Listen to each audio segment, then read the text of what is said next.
Mayong adlaw mga hinigugma, ini si Bishop Ed Fernandez, ang senior pastor, founder president ng Lift Jesus Worldwide Ministries, nga nahamtang sa Barangay Divina Gracia Zone 6, diri sa La Paz, siyudad sang Iloilo. Luyag ko lang ipaalinton sa tanan, sa sining nga kaygunan ang pagdala sa mga balita paagi sa sining television. Kag sa sining nga kaimtang, basaon ko ang balaan nga kasulatan sa Mateo Kapitulo 1, versikulo 21. Nga nagasiling ang pulong sa Dios, ang pagpahayag sini. And she shall bring forth a son, and thou shalt call his name Jesus, for he shall save his people from their sins. Mga inigugma, ang kaluwasan nga ini, ginatanyag sang Ginoo, kag para sa tanan. Kay nabaluan sang Ginoo ang aton kahimtang. Siling sa balaan kasulatan, ang tanan nga tao nagpalakasala, kag nawad-an sang himaya sang Dios. Busa, ang kaluwasan importante sa aton. Nga kung ang tao magtulupangod, nga siya lamang ang aton talupangdon kag kilalahon, kag batunon naton siya nga kaugalingon naton nga manluluwas, siya ang aton buhi nga Dios nga makahatag sa aton sing kaluwasan. Naamoy niyang ginpamulong, si Kristo Jesus lamang ang aton manluluwas, wala na sang iban. A name that is above every name, for the Bible is declaring, you will call his name Jesus, for he shall save his people from their sins. Ang kaluwasan naton ninigugma, nagadepende sa aton pagtudira sa iya. Kay kunyara si Kristo Jesus, magadalasas ang kaluwasan. Ano bala ang kaluwasan? Ang kaluwasan, amo ang aton kailwayan gikan sa gapusang sala, kag sa kabayaran sang sala. Kag ang magapatawad sa aton sini, amo lamang si Kristo, wala na sang iban. Dili kita magtuo sa mga ginasiling sa mga tao nga sa diin. Kung magbimbro ka, sulod sa amon iglesia, may kaluwasan ka. Wala ina naghambal sa balaan kasulatan ni digugma. Ang pulong sa Dios nagasiling, ang kaluwasan maangkon gid lamang kay Kristo Jesus, wala na sang iban.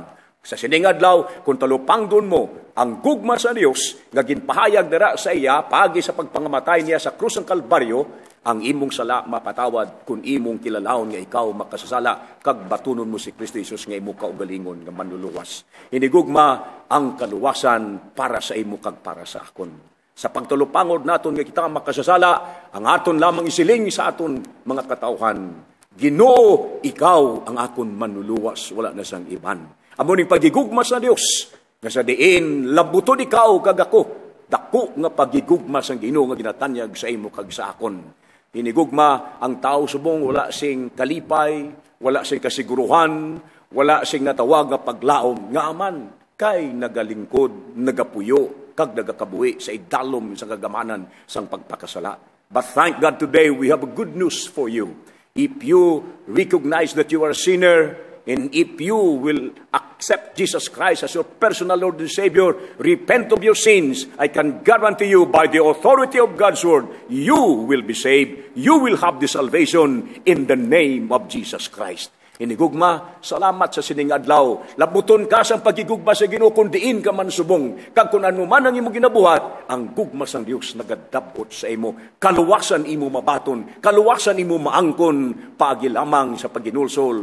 Pagbukas imo kasing-kasing, pagbaton kay Kristo Jesus, paagi sa pagtuo nga siya imo gindawat nga imo kaugalingon nga manluluwas. Hinigugma, para ini sa imo ginatanyag naton. Ini si Reverend Ed Dalisay Fernandez, Bishop sang Lift Jesus Worldwide Ministries, nagapangabay sa imo sa ningation, mag-aampo kita sa ningation sa pagdala sining pulong sa Ginoo sa pagbaton nimo. Ginoong Hesus, salamat sa ningation.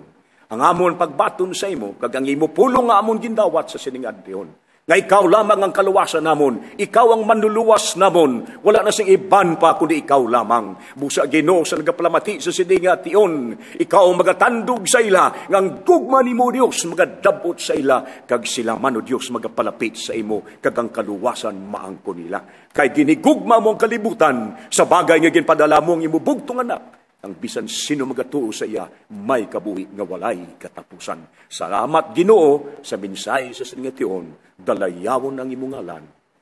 Amen. Salamat gid, Dios magpakamayo sa aton nga tanan.